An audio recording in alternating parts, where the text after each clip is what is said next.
ناهید، جاسوس حرفه‌ای. داستان واقعی. در نخستین سال ریاست جمهوری ببرک کارمل، ناهید 16 ساله بود که در مکتب با تشویق و همکاری یکی از دختران به حزب دموکراتیک خلق افغانستان پیوست. او در صنفش در زیبایی و دیگر ویژگی‌های شخصیتی نسبت به دیگران برتر بود. در همه کارها حد اوسط را در نظر می گرفت. زیاد حرف نمی زد و خاموش هم نبود. مثل دیگر دختران شوخ و مستی نمی کرد و همچنان گوشگیر و منزوی نبود. در رفتار، گفتار و کردارش اعتدال را در نظر داشت. همیشه در بیک مکتبش چندین کتاب داشت و سخت علاقه کتاب خواندن داشت. او شدیداً تحت تأثیر افکار مارکس، لنین و دیدگاه‌های کمونیستی قرار گرفته بود.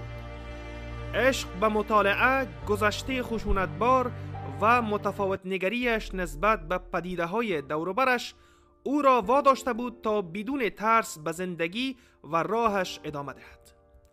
پس از آن که عضویت حزب را کسب کرد، در همه گرد همایی‌ها و تظاهرات حزبی شرکت می‌کرد.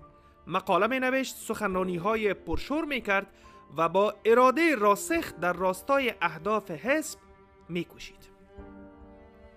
دیر نگذشت که نبوغ و تلاش او توأم با زیبایی جادوییش توجه مقامات ارشد حزب را به خود جلب کرد. به سرعت پله‌ها را یکی پی دیگر در سلسله مراتب حزبی پشت سر گذاشت و عضو بورد رهبری جوانان حزب شد. در همین جا بود که به عضویت خاط، سازمان استخباراتی قدرتمند درآمد.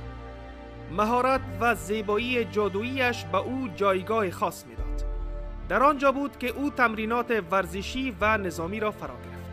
استفاده از اسلحه و دیگر وسایل استخباراتی را به بهترین صورت آموخت. برای آموزش بهتر و بیشتر و در ضمن فراگیری مهارت‌های آببازی از طریق خاط و با همکاری KGB عازم مسکو شد.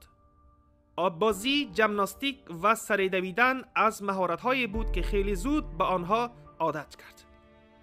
KGB وقت متوجه مهارت‌های ناهید و استعداد سرشاری او شد، برای او پیشنهاد عضویت در KGB را دادند. در مسکو و در هنگام تحصیلات در چند مأموریت کوتاه جاسوسی شرکت کرد و موفقانه آن را به انجام رساند.